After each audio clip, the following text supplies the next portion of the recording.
네, 여러분, 우리 또 이어서 하겠습니다. 지금 하고 있는 내용은 특수한계약이죠. 상행위에서 특수한계약, 상호계산, 그다음 임명조합, 합자조합, 이런 내용들이 되겠습니다. 그 상호계산 상계 받고 이제 임명조합 우리가 잠깐 제가 개간 설명을 드리다가 잠깐 브레이크했죠. 네, 그래서 다시 한번 보도록 하겠습니다.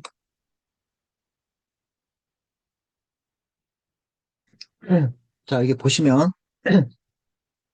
자, 익명조합이에요. 조합이란 말을 쓰는데 익명이란 말은 이름을 숨긴다 이 말이죠. 그다음에 공동기업 형태로서 특수한 계약인데 자, 그럼 계약을 어떻게 하는지 누가 계약을 하는지 다 보시면 되는 거고 이 공동기업이기 때문에 같이 동업을 하냐? 그래서 기업, 조합, 회사 다 포함된다. 그래서 회사는 다섯 가지 있는데 이 기업에 관한 내용 중 조합은 우리 상행에서 배우고 기업에 관한 내용 중 회사는 별도 회사법에서 배우게 된다 이 말입니다. 상법상 회사는 의의에서 이제 의의는 이제 요건이죠. 그래서 이제 명리성과 법인성이 이지만 회사가 되는 거예요. 그래서 이게 두 개가 다 있으면 되고 어느 하나라도 결여가 됐을 때 상법 해상 회사가 아니야. 그래서 우리가 옛날에 제가 설명드렸던 거, 뭐 우리 상호에서 말씀드렸죠. 회사가 아니면 상호를 못 써요. 그래서 이 상호보험회사는 이제 영업성이 결여되기 때문에 상법상 회사가 안 된다. 그래서 이 영리성의 개념을 뭐로 볼 것인가? 이윤 추구와 이 분배가 있어야 된다. 이게 제일 중요한 거죠. 그다음에 이제 법인 등기가 있어야 되고 그래서 이렇게 이제 해서보다 더 큰 개념이 이제 보통 이제 기업이라고 했을 때는 이제 이윤 추구가 있으면 된다. 이렇게 이해하시면 됩니다. 자, 그렇게 보시고 그다음에 이제 개념을 좀 살펴보겠습니다. 자, 임명조합원 있죠? 임명조합원, 조합원. 그래서 임명조합원 이제 갑이 있어요. 이제 조합원. 그럼 조합원이면 이제 갑이라는 사람이 있고 을도 있을 수가 없어요. 임명조합원 상인일 수도 있고 비상인일 수도 있죠. 그래서 갑, 을, 병, 정, 뭐 다섯 명 있어. 그럼 얘들을 뭐라 그래? 임명조합이지. 네. 그래서 그 중에 한 명이 출자를 하는 거야. 누구? 영업자에게. 내 이름은 이제 얘가 이제 영업을 잘해. 그래서 이제 출자를 해, 갑이. 자기 이름을 이제 어떻게 되는 거야? 숨긴 거지. 왜? 왜 숨겼어요? 익명이니까, 익, 익, 익명이니까, 예, 이렇게, 숨긴 거죠. 익명이니까 이제 숨긴 거죠. 이렇게, 출자, 영업자, 상인, 비, 이렇게 해서, 그럼 거래는 얘가 만약에 이 갑이 이제 출자해서 바로 이렇게 다이렉트로 거래를 한다 그러면 얘가 안 해요. 얘를 싫어하기 때문에. 근데 얘가 어떻게 해요?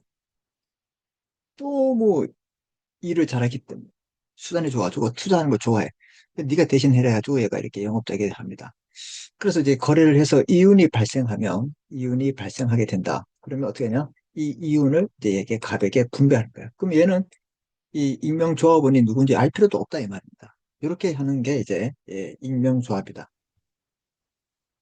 그래서 조합은 형성이 됩니다. 조합원에서 이렇게. 그럼 이 사람이 상인이든 비상인이든 중요한 게 아니야. 영업자는 상인이겠지. 그지? 이해됐어요? 예. 그래서 그러면 이제 임명조합원과 C는 무슨 관계가 있냐? 아무런 관계가 없는 거야. 이해됐습니까? 그 실질은 영업자의 짜득인 기업이 되는 거예요.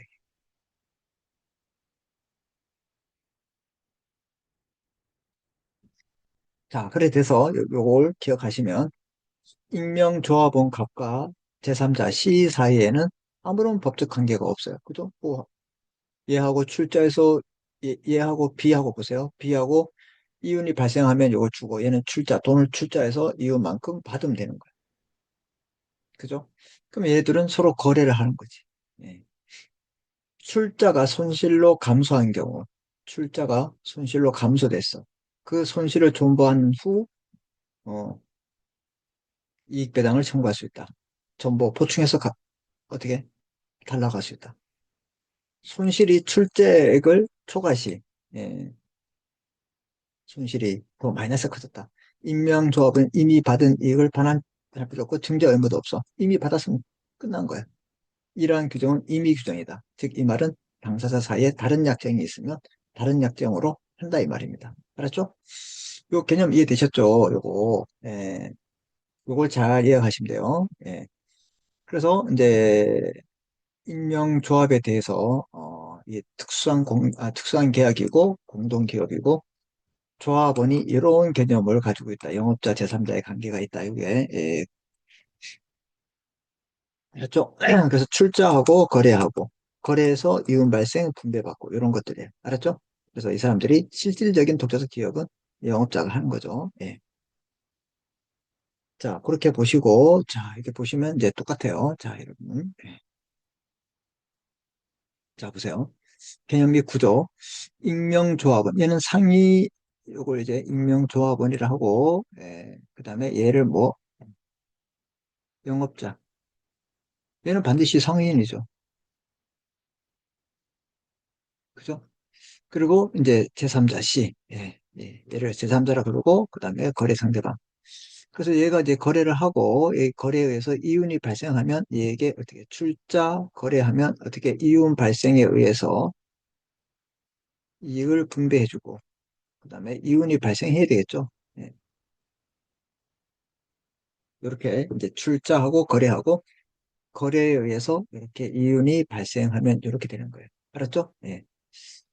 자, 그래서 임명조합원은 비상인, 뭐 상인일 수 있고 비상인, 가불 병정부 5명 있고 임명조합, 실질은 영업자의 독자적 기업 형태가 되는 거고 임명조합원과 제3사에는 아무런 관계가 없어요.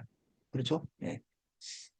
순실이 출제액 초과 시 임명조합원은 이미 받은 이익을 반환할 필요도 없고 증자 의무도 없다. 이러한 규정은 임의 규정으로 되어 있다. 요거만 탁 머릿속에 넣으면 이제 여러분이 이제 조문을 보더라도 내용을 보더라도 여러분이 충분히 이해하실 수 있다. 알았죠? 예. 자, 그렇게 보시면 돼요.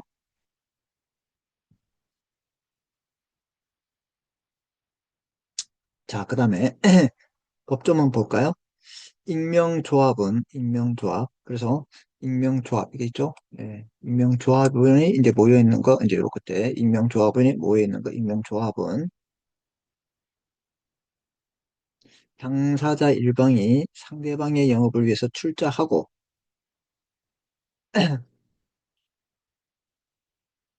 상대방의 일방이 상대방의 영업을 위해서 출자하고, 그래서 얘는 출자한다, 이 말이에요.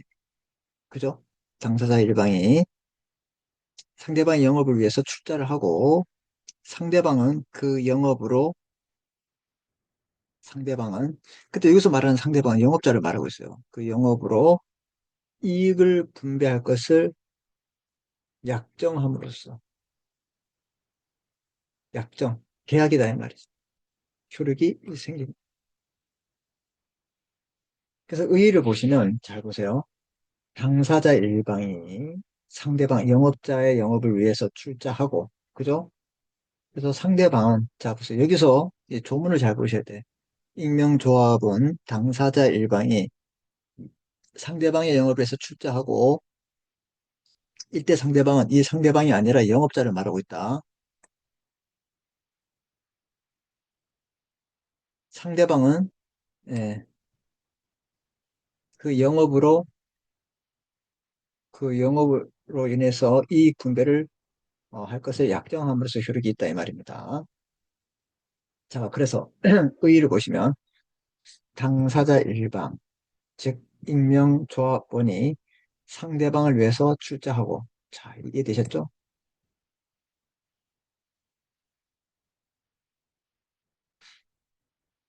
상대방은 예, 그 영업으로 인한 이익 분배를 약정하는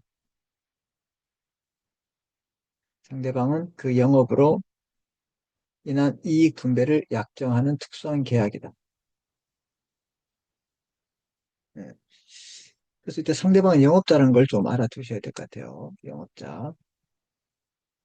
영업자는 상인이어야 한다. 익명조합 계약의 체결은 익명조합 계약의 체결은 상인으로서 영업을 위한 것이기 때문에 보조적 상행해야 된다.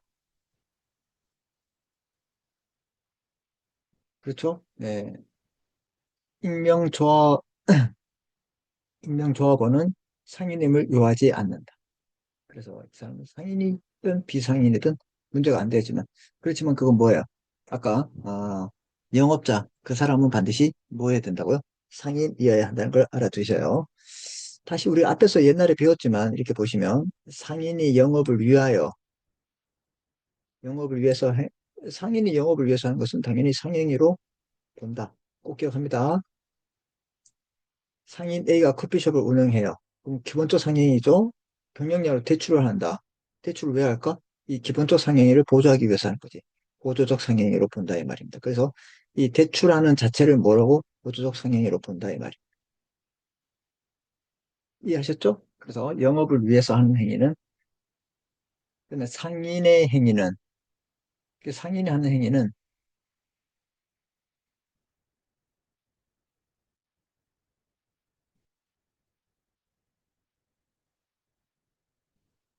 잘 보세요.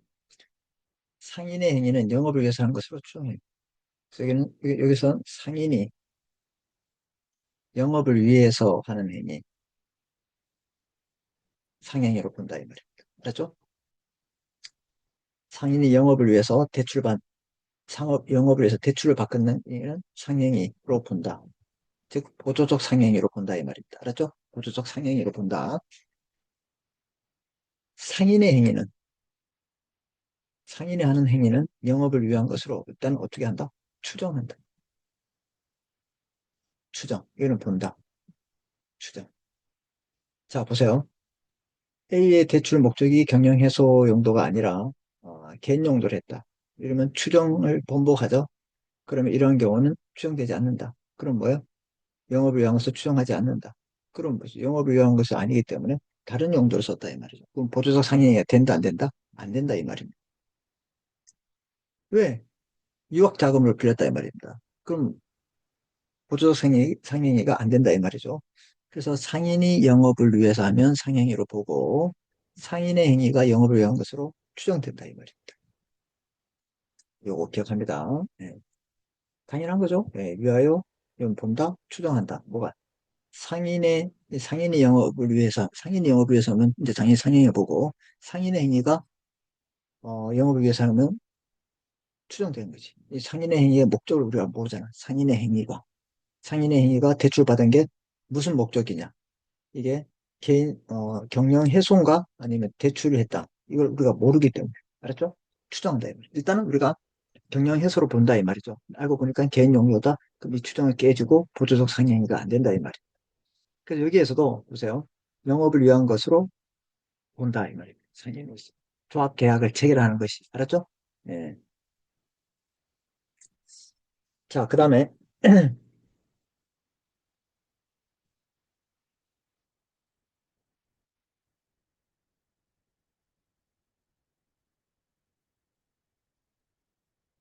자, 그 다음 이 특수한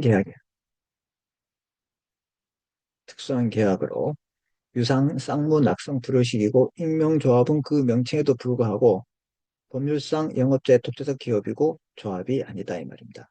익명조합은 그 명칭에도 불구하고 영업자의 독자적 기업이고 조합이 아니다. 그러니까 우리는 익명조합이란 말 쓰고 조합 자체가 영업을 하는 게 아니야. 그지? 그래서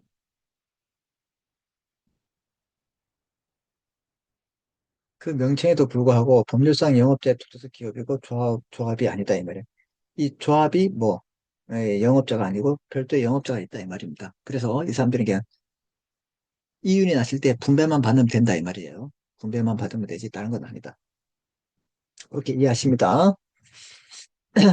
앞에서도 공부했죠? 이렇게 실질은 영업자의 독자적 기업이고 이 사람들 임명조합원의 예, 조합이 어떻게 해요? 경영자가 아니고 영업자가 경영을 한다 이 말입니다. 그래서 이윤이 나면 이렇게 주면 되는 거야. 알았지? 그 이 사람들은 조합을 형태지만 이 사람이 기업을 하고 있다. 이렇게 보시면 됩니다. 그럼 이런 경우가 있을까? 많죠. 자기는 이제 일은 팔리기 싫고 얘가 일을 어떻게 해요? 얘가 일을 어떻게 해요? 돈을 맡기면 얘랑 거래해. 얘 일을 잘하는 아이야. 그랬을 때 이윤 나면 자기가 받으면 되는 거야. 근데 얘가 투자했다고 얘가 직접 투자하면 얘가 싫어하기 때문에 뭐 이런 경우가 있어요. 예. 그래서 익명조합이다 이렇게 보시면 됩니다. 자, 그다음에 이제 익명조합의 구조를 보시면 자, 그래서 내부 구조, 외부 구조 뭐 이렇게 돼요. 그래서 자, 이제 우리 조문을 보시면 익명조합원의 출자를 했잖아요. 익명조합원이 출자한 금전 기타 재산은 영업자의 재산으로 본다. 아, 이게 되게 중요하죠. 출자를 하면 일단 그래서 얘는 이제 그 이윤을 받기 때문에 영업자 이런 거 봤을 때 우리 임명조합원이 출자한 거는 누구를 걸로 본다? 예, 바로 영업자에 본다. 우리 옛날에 그거 배웠죠? 예.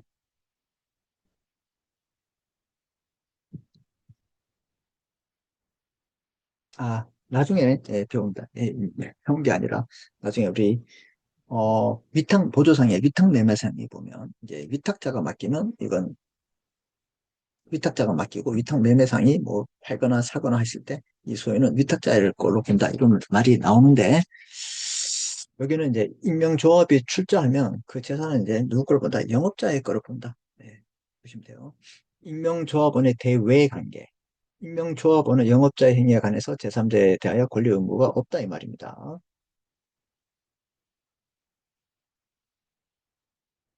이게 뭐냐면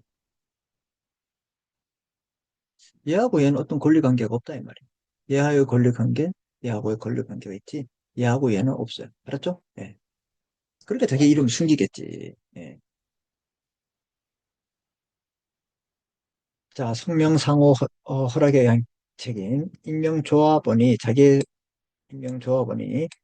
성명을 영업자의 상호 중에 사용하게 하거나, 갑이라 쓰세요. 자기 상호를 영업자의 상호로 사용해서 허락한 때. 이러면 명의 대조되죠. 그 때는 그 사용 이후의 채무에 대해서 연대해서 변제할 책임이 있다.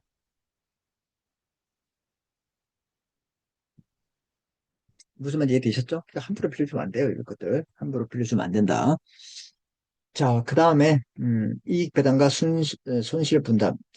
익명조합원의 출자가 손실로 감소된 때, 줄어들었다. 그 사실을 존버한 후가 아니면 그 손실을 전부 보충해야 된다. 아니면 이익 배당을 청구하지 못한다. 아까 말씀드렸죠? 예.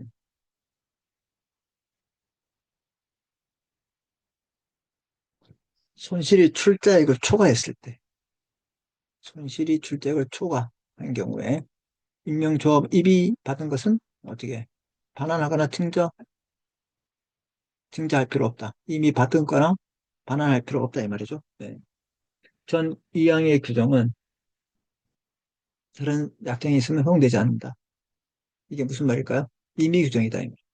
아까 말씀드렸죠. 제가 아까 여러 번 냈는데 말씀드린 게 바로 이거예요. 네. 출자율 감소했을 때는 전보해야지만 청구할 수 있고 출자의 손실이 출자를 초과했다. 그때는 뭐 이미 받았으면 반환하지도 않고 증자하지도 않는다. 이런 규정은 임의 규정이다. 이게 바로 몇 조예요, 지금 이게? 82조. 이게 바로 그거네.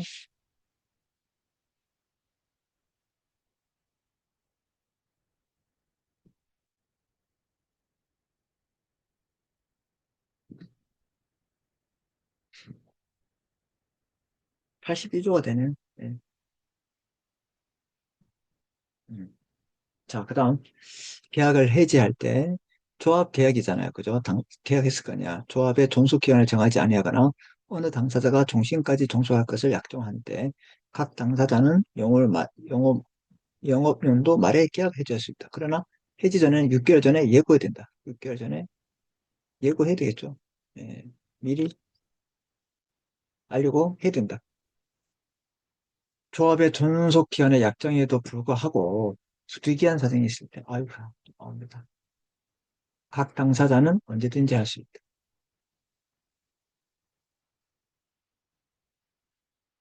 자, 이게 아까 익부원 라인, 익부원.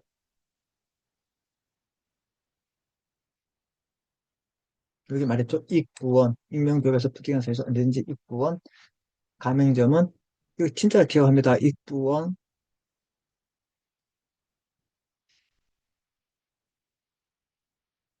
상옥에서는 상원,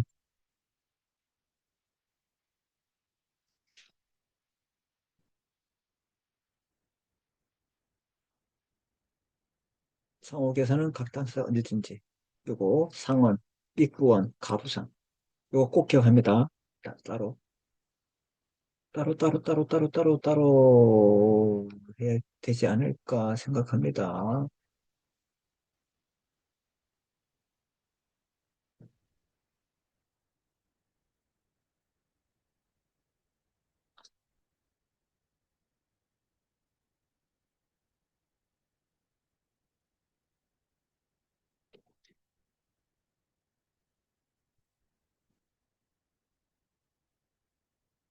상원, 입구원, 가부상. 요거 진짜 중요합니다. 예, 해지할 수 있는 거. 알았죠? 예, 요거 기억합니다.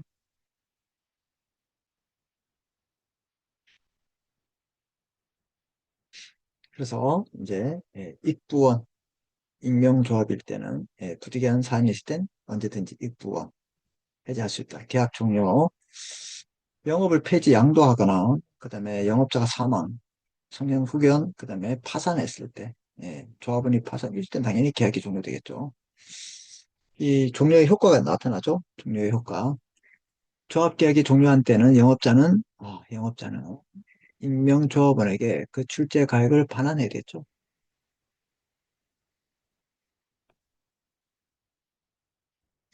출자 손실로 해서 감수할 때는 잔액 남은 것만 주면 됩니다. 예, 그다음에 270, 70 이런 거죠. 한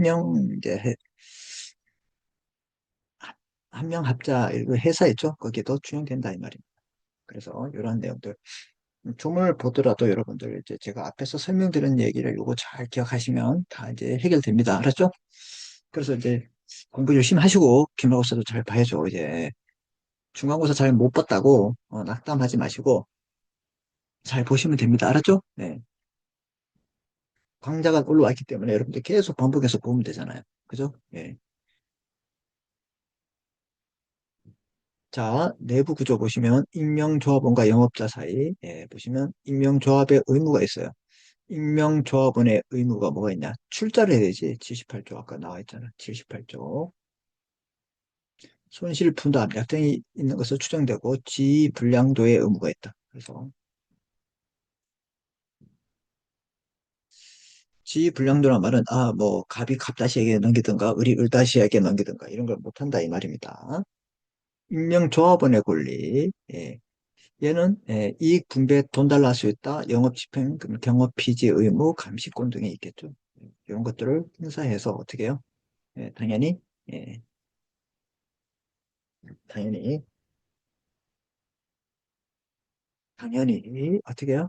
권리를 행사할 수 있겠고 외부 관계를 보시면 외부 관계 영업자와 제3자 아까 보시면 영업자와 제3자 거래하겠죠. 예. 영업자와 제3자는 어떤 관계가 있을까? 이렇게 했을 때 익명조합은 경제적으로 공동기업의 일종이지만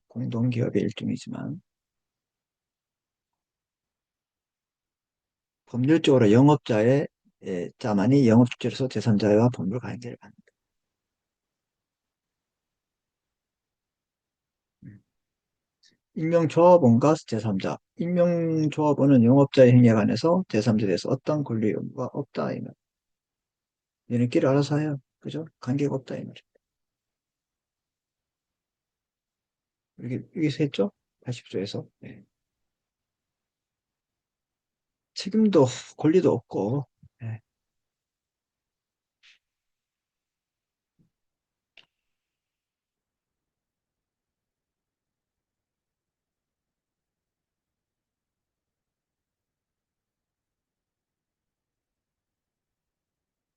책임도 없고 대리할 권한도 없죠. 아무런 권한이 없어요.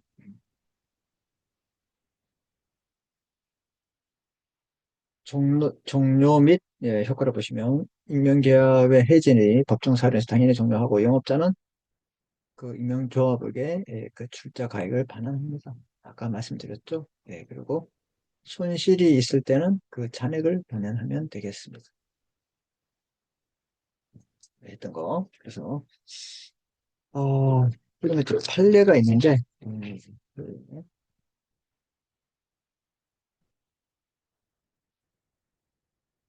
판례에서, 자, 보세요. 당사자 일방이 상대방의 영업을 위하여 출자하는 경우라 할지라도 그 영업에서 이, 이익이 난 여부를 따지지 않고, 어,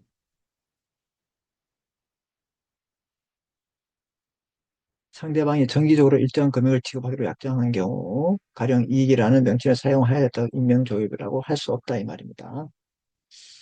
정기적으로 지급하기로 약정한 경우라도 이익이라는 명칭을 사용하여 임명조합이라고 할 수 없다.